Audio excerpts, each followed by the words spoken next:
لیکن آپ ایک بات نوٹ کریں گے کہ مسدس پر بحیثیت مجموعی ایک مایوسی کا رنگ غالب ہے۔ چنانچہ اس کے سرنامے کے جو اشعار ہیں وہ آپ کو شاید یاد ہو کہ پستی کا کوئی حد سے گزر نہ دیکھے، اسلام کا گر کر نہ ابھر نہ دیکھے، مانے نہ کبھی کہ مد ہے ہر جذر کے بعد، دریا کا ہمارے جو اتر نہ دیکھے۔ یہ انتہائی ایک مایوسی کی کیفیت ہے، اور واقعہ یہ ہے کہ اس صدی کے آغاز میں عالم اسلام کی جو کیفیت تھی اس کے نتیجے میں یہ مایوسی ہی پیدا ہو سکتی تھی۔ السلام علیکم ناظرین، ڈاکٹر اسرار احمد کے مزید بیان سننے کے لیے ہمارے یوٹیوب چینل کو سبسکرائب کریں، لائک کریں، بیل آئیکن پریس کریں۔ شکریہ۔ پہلی جنگ عظیم کے بعد وہ جو عظیم سلطنت عثمانیہ تھی وہ ختم ہو گئی، اس کا وجود تک باقی نہ رہا۔ گریٹ آٹومان امپائر نسیم منسیہ ہو، چھوٹے چھوٹے ملک وجود میں آ گئے، اور وہ بھی کوئی برطانیہ کے پاس، کوئی فرانس کے پاس، کوئی اٹلی کے پاس، کوئی کسی اور کے پاس۔ پورا عالم اسلام مغربی اقوام کی براہ راست غلامی میں آ گئے۔ یہ انتہائی ہماری تاریخ کا پستی کا وقت ہے جس زمانے میں کہ مولانا حالی نے مسدس لکھی۔ اس کے اختتام پر بھی جن حضرات کو مسدس سے کوئی دلی تعلق ہے، اور مجھے یہاں آ کر خاص محسوس ہوا کہ حافظ عرفان صاحب جو یہاں کی ایک جانی پہچانی شخصیت ہے، انہیں مسدس میں سمجھتا ہوں کہ شاید اکثر و بیشتر یاد ہے، اور مجھے محسوس ہوا کہ واقعتاً وہ کتاب ایسی ہے کہ اس کے ساتھ ہمارا ایک ذہنی ربط و تعلق رہنا چاہیے۔ اس کے اختتام پر مناجات حضور سرور کونین کے عنوان سے جو نظم ہے اس کا بھی آغاز اسی سے ہوتا ہے کہ اے خاصہ خاصان رسول وقت دعا ہے، امت پہ تیری آ کے عجب وقت پڑا ہے، وہ دی جو بڑی شان سے نکلا تھا وطن سے پردیس میں، وہ آج غریب الغربا ہے۔ وہی مایوسی کی کیفیت۔ ہمارے قومی شعراء میں علامہ اقبال پہلی شخصیت ہے جن کے ہاں آپ کو دونوں رنگ ملیں گے۔ برسیہ بھی کہا ہے انہوں نے، مسلمانوں کی جو اس وقت کی زبوں حالی تھی اس پر بھی تبصرہ کیا ہے، خون کے آنسو بھی روئے ہیں، لیکن ساتھ ہی ایک پیغام دیا کہ اب دوبارہ دیکھیے ان کے اشعار۔ نکل کے صحرا سے جس نے روما کی سلطنت کو الٹ دیا تھا، سنا ہے یہ قدسیوں سے میں نے، وہ شیر پھر ہوشیار ہوگا۔ اب یہ جو انداز تھا، ایک خوشخبری، ایک امید افزا پیغام کہ اب پھر وہ وقت آئے گا کہ خلیل اللہ کے دریا میں ہوں گے پھر گوہر پیدا۔ اب پھر وہ دریا جو ہے توحید کا دریا، اللہ کے رسولوں کا وہ دریا، اب اس میں نئے موتی جو ہیں وہ پھر پیدا ہوں۔ یہ ایک امید افزا پیغام تھا۔ میرے ذہن پر، میرے احساسات پر، ابھی یہ لفظ حافظ صاحب نے استعمال کیا، میرے احساسات پر جو سب سے گہرا اثر ہے وہ علامہ اقبال کے اشعار کا۔ کل بھی آپ نے نوٹ کیا ہوگا جواب شکوہ کا وہ شعر کہ وہ زمانے میں معزز تھے مسلمان ہو کر، اور تم خار ہوئے تاریک قرآن ہو کر، اور وقت فرصت ہے کہاں کام ابھی باقی ہے، نور توحید کا اتمام ابھی باقی۔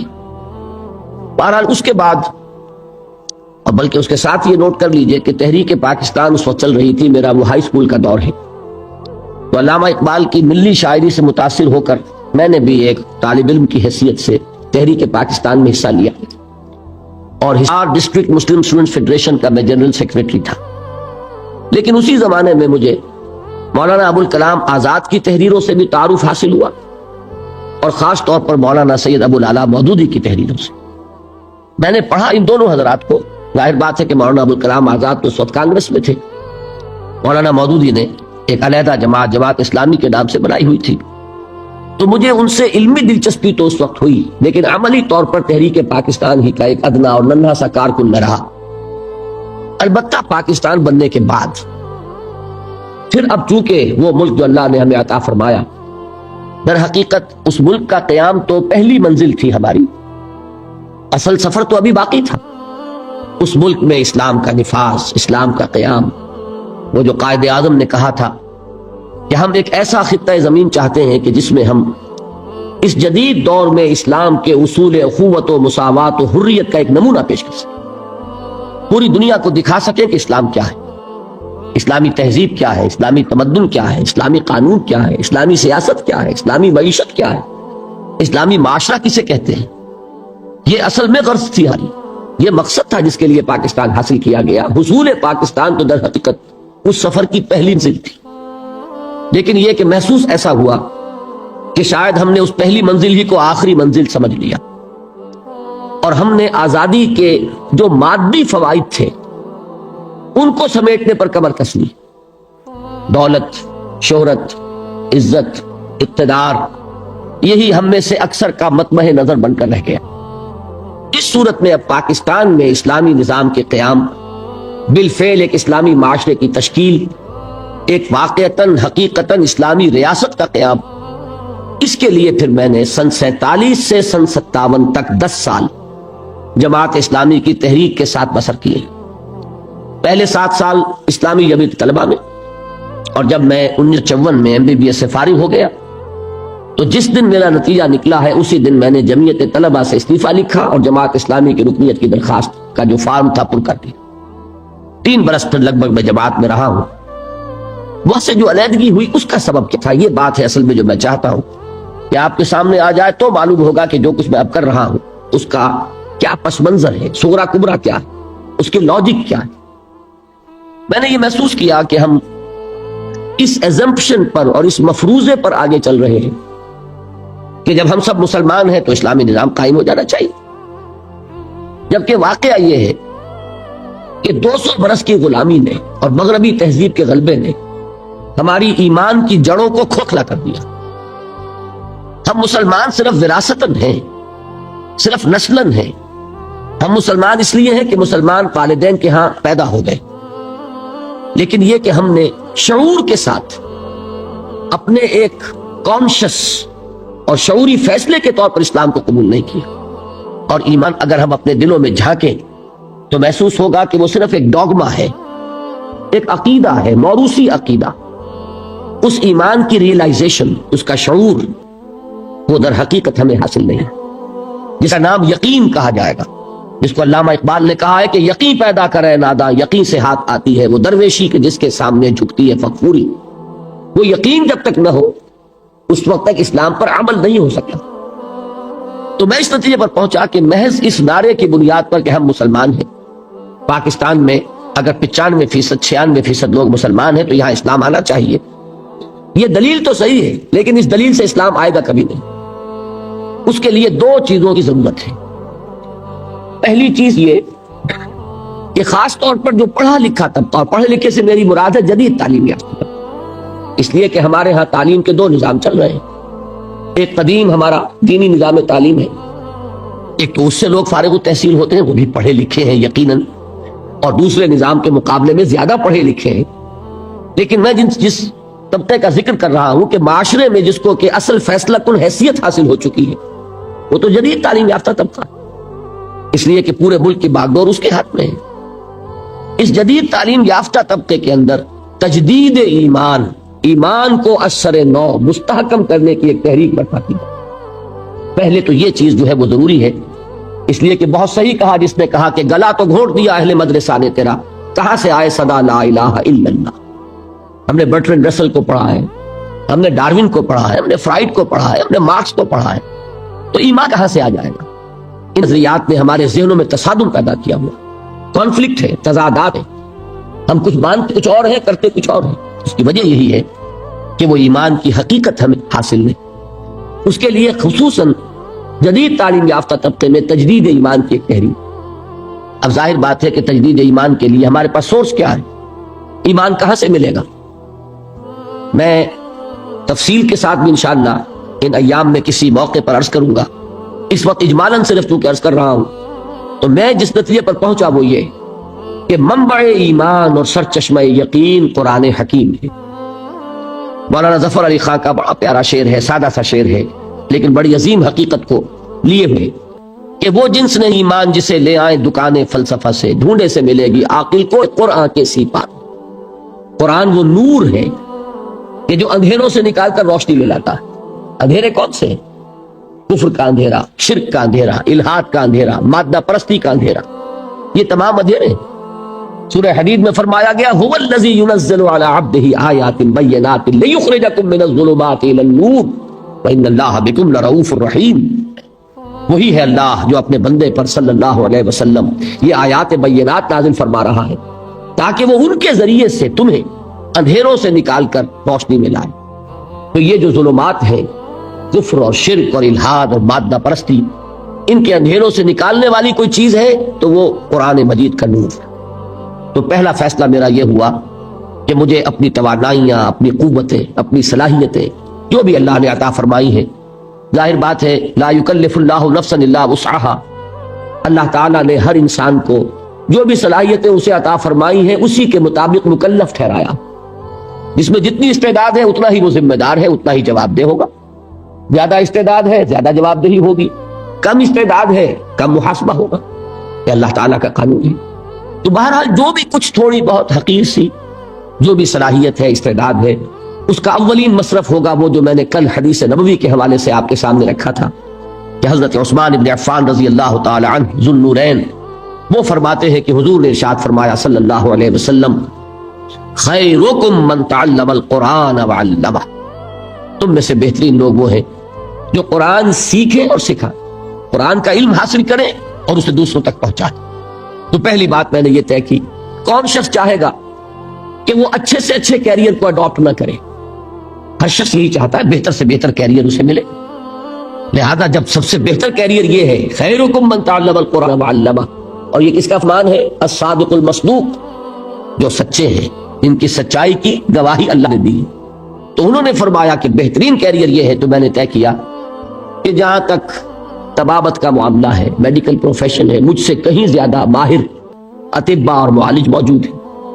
یہ کام ایسا نہیں ہے کہ اس کی کوئی کمی واقع ہو جائے گی اگر میں نے اپنی توانائیوں میں، اب میں نے اللہ کی اس کتاب کے لیے وقت نکالنا شروع کر دیا، تو بہتر سے بہتر معالجین موجود ہیں، مجھ سے بہت بہتر، بہت اعلیٰ کوالیفائڈ لوگ۔ لیکن واقعہ یہ ہے کہ اس دور میں ایک خلیج جو پیدا ہو چکی ہے ہمارے معاشرے میں کہ ایک طرف رجال دین ہے جو دینی درسگاہوں سے پڑھ کر نکلتے ہیں، ایک طرف جدید یونیورسٹیوں سے اور کالجز سے پڑھ کر لوگ نکلتے ہیں، ان دونوں کے مابین کمیونیکیشن نہیں ہے۔ علماء علم کے پہاڑ ہیں لیکن جدید تعلیم یافتہ لوگوں سے ان کے ذہنی سطح پر گفتگو نہیں کر سکتے، وہ اپنی اصطلاحات میں کلام کرتے ہیں، اور وہ اصطلاحات جو ہیں جدید تعلیم یافتہ لوگوں کے چونکہ علم میں نہیں ہے لہذا ان تک وہ بات پہنچتی نہیں۔ میں ایک مثال دیا کرتا ہوں کہ جیسے تربیلا ڈیم ہے، منگلا ڈیم ہے، کتنا پانی ہے لیکن وہ پانی بیکار ہے جب تک کہ وہ ڈسٹریبیوشن چینل جو ہے پانی کی تقسیم کے لیے نہروں کا جو نظام ہے، جب تک کہ وہ نہروں سے ہو کر راجباہوں سے ہو کر زمین پر پانی نہیں پہنچے گا، تربیلا ڈیم میں کھڑا ہوا وہ پانی کو فائدہ نہیں پہنچائے گا۔ تو اس وقت صورت یہ ہو چکی ہے کہ علماء کرام علم کے ڈیم ہیں، بہت بڑے بڑے ڈیم، ان کے پاس وہ تمام علوم موجود ہیں، کتاب اللہ، سنت رسول اور پھر ہماری فقہ، اس کا سارا علم موجود ہے، لیکن وہ جو ڈسٹریبیوشن چینلز کا کام ہے وہ نہیں ہو پا رہا، ایک گیپ آف کمیونیکیشن ہے۔ تو اگر اللہ تعالیٰ نے مجھے کوئی صلاحیت ایسی عطا فرمائی ہے، چونکہ میں ان میں سے ہوں، جدید تعلیم یافتہ ماحول سے نکلا ہوں، میں ان کی اصطلاحات سے واقف ہوں، میں ان کے ذہنی اشکالات سے واقف ہوں، میں جانتا ہوں ان کا ذہن کہاں رکتا ہے، کس بات کا جواب چاہتا ہے، کس مسئلے کا حل چاہتا ہے۔ اس مسئلے کا جواب اگر ایک فتوے کی شکل میں دیا جائے وہ قابل قبول نہیں ہوگا جب تک کہ وہ سمجھایا نہ جائے، ان کی بولی میں، ان کی زبان میں، ان کی ٹرمینالوجی میں، ان کی اصطلاحات میں جب تک بات نہیں کی جائے گی ابلاغ کا حق ادا نہیں ہوگا۔ اور یہ اللہ نے اگر مجھے صلاحیت عطا فرمائی ہے کہ یہ کام میں کر سکتا ہوں تو ہر چیز کو تج کر مجھے اسی کام میں لگ جانا۔ دوسری بات جو مجھے ضروری محسوس ہوئی وہ یہ کہ ہمارے ہاں جو لوگ دیندار ہیں ان لوگوں میں بھی ایک بہت بڑی کمی ہے، وہ یہ کہ فرائض دینی کا ایک جامع تصور ان کے سامنے نہیں۔ وہ یہ جانتے ہیں کہ نماز فرض ہے، پنج وقتہ نماز ادا کرتے ہیں، وہ جانتے ہیں کہ رمضان کے روزے فرض ہیں، وہ جون کے روزے ہو، جولائی کے روزے وہ رکھیں گے، وہ جانتے ہیں کہ زکوٰۃ فرض ہے، وہ ادا کریں گے، لیکن اس سے آگے تصور کہ دین یہ چاہتا ہے کہ اسے غالب کیا جائے، اسے قائم کیا جائے، اسے نافذ کیا جائے، اسے ایک نظام زندگی کی حیثیت سے بالفعل برپا کیا جائے۔ دین اپنا غلبہ چاہتا ہے، دین صرف عبادات پر قانے ہونے کے لیے تیار نہیں ہے کہ مسجد میں تو اللہ تعالیٰ کو مان لیا جائے کہ سب سے بڑی قوت وہ ہے، لیکن پارلیمنٹ میں اس کو داخل بھی نہ ہونے دیا جائے، یہاں اللہ کی بات نہیں چلے گی، یہاں رسول کی بات نہیں چلے گی۔ یہ بات اگر ہے تو اس کا مطلب یہ کہ ہم نے دین کا ایک بڑا محدود سا تصور اپنے سامنے رکھا۔ ضرورت اس بات کی ہے کہ جن لوگوں کے اندر وہ مذہبی جذبہ موجود ہے انہیں یہ بتایا جائے کہ دین کے اصل تقاضے کیا ہیں، دین چاہتا کیا ہے. کیا ذمہ داریاں صرف نماز روزہ ادا کر کے پوری ہو جاتی، یا یہ کہ اس سے بیونڈ، اس سے ماورا بھی دین کا کوئی تقاضا ہے، اس کا مطالبہ ہے. اب اگر یہ چیز میں اپنی تقریر، اپنی تصنیف کے ذریعے لوگوں کے سامنے رکھوں تو اس کا وہ وزن نہیں ہوگا. لیکن اگر قرآن حکیم کے حوالے سے رکھوں کہ یہ ہے قرآن جو تم سے یہ چاہتا، یہ ہے قرآن جس نے کہ تمہاری فرائض کا یہ تصور دیا ہے، تو ظاہر بات ہے کہ چونکہ ان کا تصور محدود ہو گیا ہے، لہذا وہ اس وقت ان کی ایکٹیویٹی محدود ہے، ان کا عمل بھی محدود ہے. اگر ان کا تصور فرائض دینی وسیع ہو جائے گا تو یقیناً پھر وہ اس کے مطابق کچھ نہ کچھ سرگرم عمل ہوں گے، اپنے فرائض کو ادا کرنے کے لیے کمر کس لیں. یہ دو تقاضے ہیں جن کے تحت پھر میں نے مطالعہ قرآن حکیم کا ایک منتخب نصاب مرتب کیا. پورے قرآن کو، اصل میں تو قرآن تو وہی ہے، سورہ فاتحہ سے سورۃ الناس تک، ما بین الدفتین، قرآن یہی ہے، اس کا بدل کوئی شے نہیں. لیکن یہ کہ an introduction to قرآن، قرآن سے ایک ابتدائی تعارف کے لیے ایک منتخب نصاب جو تقریباً 2 پارے کے لگ بھگ بنتا ہے، مختلف جگہوں سے کچھ سورتیں، کچھ آیات. اور اس انتخاب میں پیش نظر یہی 2 چیزیں کہ ایک تو دین کا ہمہ گیر تصور سامنے آ جائے، دین ہے کیا، اور نمبر 2 یہ کہ دین کا تقاضے سامنے آ جائے، دین ہم سے چاہتا کیا، دین کا مطالبہ کیا ہے. ایک شخص جو دعویٰ کرتا ہے کہ میں اسلام کو اپنے دین کی حیثیت سے قبول کرتا ہوں، تسلیم کرتا ہوں، اسے معلوم ہونا چاہیے کہ اس کے دینی فرائض کیا. ان 2 مقاصد کو سامنے رکھ کر میں نے ایک منتخب نصاب مرتب کیا. اب یہ 20واں سال ہے میری زندگی میں. 1965 میں نے اس کام کا آغاز کیا تھا. لاہور میں حلقہ مطالعہ قرآن قائم کیے، قرآنک اسٹڈی سرکلز. اللہ تعالیٰ نے کچھ خلق کا رجوع جو ہے یہ اللہ کے فیصلے کے تحت ہوتا ہے، لوگوں کی توجہ ہوئی. میرے درس میں اتوار کی چھٹی ہوتی تھی پاکستان میں اس زمانے میں، تو اتوار کی صبح ایک درس ہوتا تھا بڑا، ویسے شام کو ہفتے کا کوئی دن فارغ نہیں تھا، لیکن یہ ہے کہ بڑا درس مرکزی جو ہے وہ اتوار کی صبح کو ہوتا تھا، پہلے مسجد خضرا سمن آباد میں اور پھر مسجد شہداء جو مال روڈ پر ہے لاہور میں. 700 افراد اس درس میں شریک ہوتے تھے بڑی پابندی کے ساتھ. یہ 700 کا عدد اس لیے ایک مرتبہ معلوم ہوا کہ ایک کتاب ایک روز ہم نے تقسیم کی اس درس میں، تو معلوم ہوا کہ اس کے 700 نسخے اس وقت لگے، جو لوگ موجود تھے انہوں نے لیے. یہ سارا کام میں کر رہا تھا تنے تنہا، نہ کوئی تنظیم، نہ کوئی جماعت، نہ کوئی ادارہ، بالکل اپنی ذاتی حیثیت. لیکن یہ کہ اس کے بعد جب ہم خیالوں کا ایک حلقہ پیدا ہو گیا تو پھر 1972 میں یعنی 7 سال بعد پھر میں نے مرکزی انجمن خدام القرآن لاہور قائم کی. جو لوگ اس کام میں میرے ساتھ شریک ہونا چاہیں، ساتھی بننا چاہیں، اس لیے کہ اب اس کام کو آگے بڑھانے کے لیے پیسہ بھی درکار ہے، کتابیں چھپنی چاہیے، اور یہ کہ اس کام کو آگے بڑھانے کے لیے جو بھی مالی وسائل درکار ہیں، وہ کسی فرد کا معاملہ ہوگا تو اس پر 100 طرح کی انگلیاں اٹھیں گی. ہو سکتا تھا اس سے پہلے میں نے اپنا دارالاشاعت قائم کیا ہوا تھا، لیکن یہ کہ میں نے اب انجمن کے تحت وہ سارا کام دے دیا تاکہ یہ کسی فرد کی ملکیت نہ ہو. میں آپ کو بتانا چاہتا ہوں کہ میری مطبوعات، میرے کیسٹ سے 1 پیسے کی آمدنی مجھے نہیں، میرا اس سے کوئی تعلق نہیں. اول تو میری مطبوعات کا جہاں تک تعلق ہے، انجمن خدام القرآن نے بھی اپنا اس پر کوئی رائلٹی، اپنا کوئی حق تصنیف نہیں رکھا. خود ہی اجازت ہے جو شخص چاہے ان کو چھاپے، بیچے یا ویسے ہی تقسیم کرے، عام دین کی تبلیغ کے لیے ان کو ڈسٹریبیوٹ کرے، کھلی اجازت ہے. یہ ہمارے ہر کتابچے پہ لکھا ہوا. لیکن یہ کہ اس کے لیے بہرحال وسائل درکار تھے، تو مرکزی انجمن خدام القرآن قائم ہوئی 1972 میں.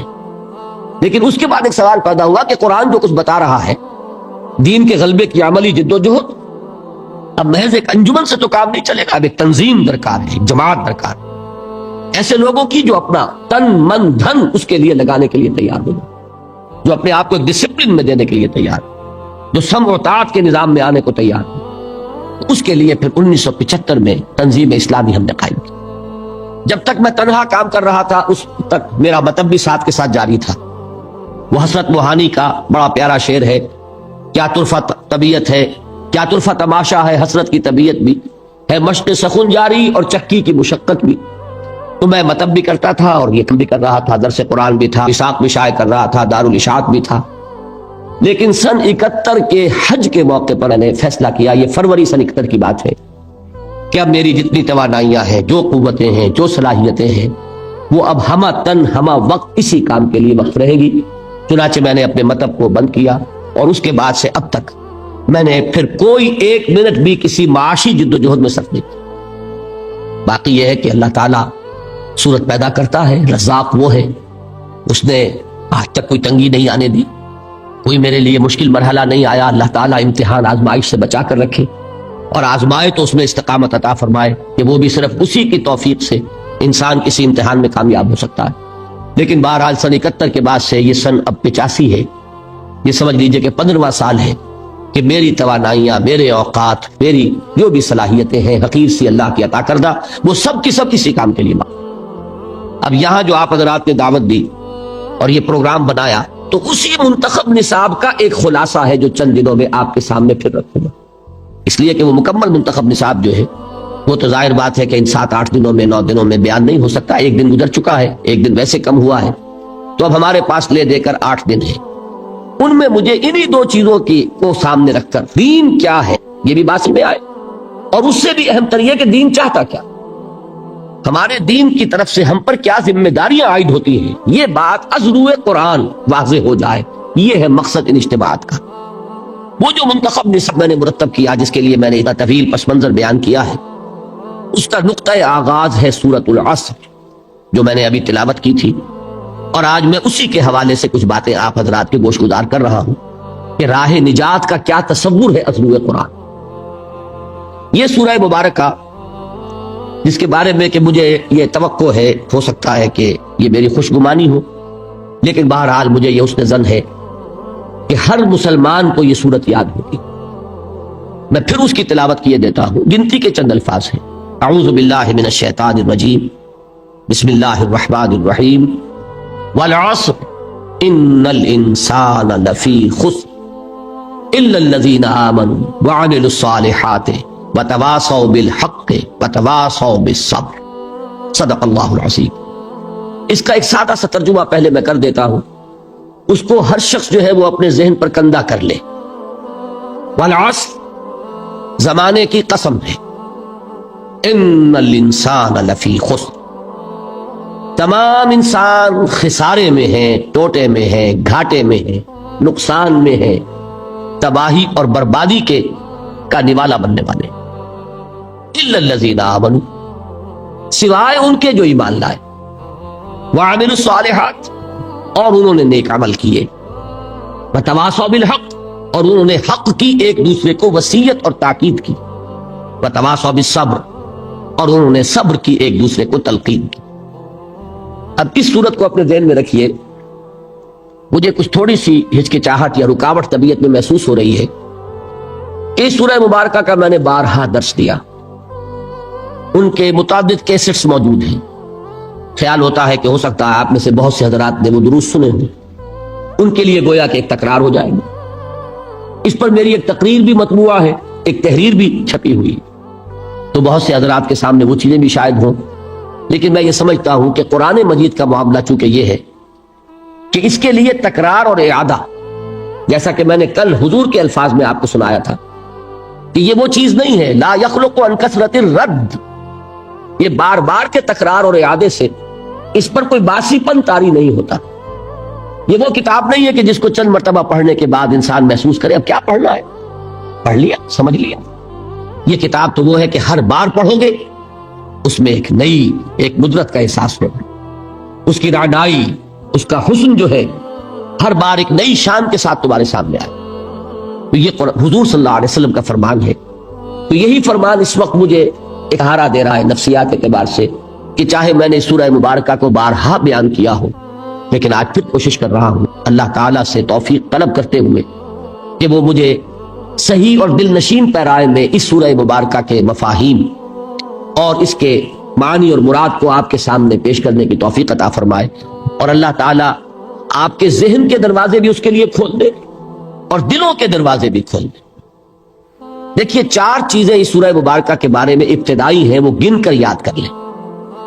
نمبر 1، یہ قرآن حکیم کی مختصر ترین صورتوں میں سے ایک ہے، اس کی کل 3 آیات ہیں، اور 3 آیات سے کم پر کوئی سورت قرآن مجید میں مشتمل نہیں۔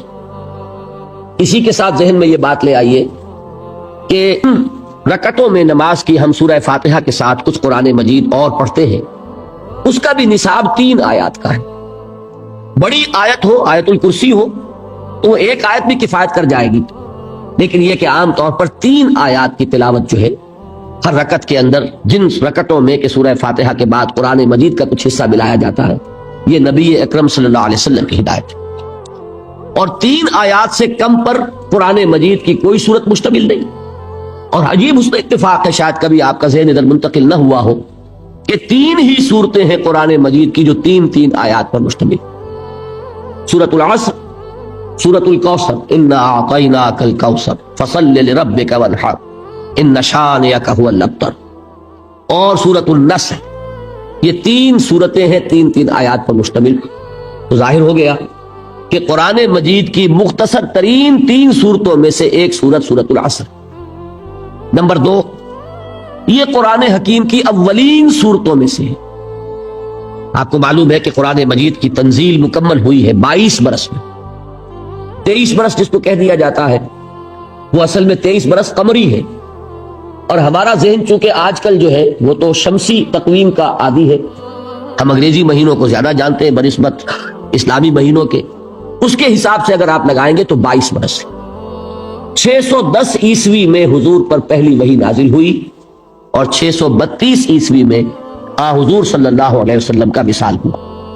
تو یہ 22 برس میں قرآن نازل ہوا، تھوڑا تھوڑا تھوڑا تھوڑا. اور قرآن مجید کے نزول میں ایک ترتیب یہ بھی رہی ہے، شروع میں بہت تھوڑا تھوڑا حصہ نازل ہوا، اور اکثر صورتیں جو ہے آخری پارے کی جو سب سے چھوٹی صورتیں ہیں قرآن مجید کی، وہی ہے کہ جو سب سے پہلے نازل ہوئی. تو یہ چھوٹی چھوٹی صورتیں جو ہیں یہ وہ ہیں کہ جنہوں نے آ کر ایک ہلچل مچا دی تھی. وہی حالی کے اشعار ہیں کہ وہ بجلی کا کڑکا تھا یا صوت ہادی، عرب کی زمین جس نے ساری ہلا دی. وہ آیات یہی تھی، یہی چھوٹی چھوٹی صورتیں کہ جو آخری پارے میں ہیں. انہوں نے ایک ہلچل پیدا کر جس سے کہ وہاں بات ہے عما یتساءلون عن النبأ العظیم الذی هم فیہ مختلفون. یہ کس چیز کے بارے میں چہمے گوئیاں ہو رہی ہیں؟ اس بڑی خبر کے بارے میں جس کے بارے میں کہ ان کے مابین اختلاف ہو گیا. تو قرآن مجید میں پہلے جو صورتیں نازل ہوئی وہ چھوٹی ہیں حجم کے اعتبار سے، لیکن معانی اور مفاہیم کے اعتبار سے ہرگز مبالغہ نہیں ہے یہ کہنے میں کہ معانی کے دریا ہے، بلکہ سمندر ہیں جن کو کوزے میں بند کر دیا گیا. اور اس کے بعد انہی مضامین کی تفصیل ہوئی. پھر جب طویل صورتیں نازل ہوئی، خاص طور پر طویل مدنیات، انہی صورتوں کی شرح ہے. چنانچہ سورہ ہود میں اللہ تعالیٰ نے خود قرآن مجید کا تعارف کرایا ہے. الف لام را کتاب احکمت آیاتہ ثم فصلت من لدن حکیم خبیر. یہ وہ کتاب ہے قرآن جس کی آیات پہلے محکم کی گئی، مضبوط کی گئی. یہ چھوٹے چھوٹے جملوں کے اندر معانی کے سمندر جو ہے وہ بند کیے گئے. پھر ایک حکیم اور خبیر ہستی کی طرف سے ان کی تفصیل بیان ہوئی. تو یہ قرآن مجید کا ایک خاص اسلوب ہے. تو یہ نوٹ کیجئے کہ سورۃ العصر بھی قرآن حکیم کی اولین صورتوں میں سے ایک ہے.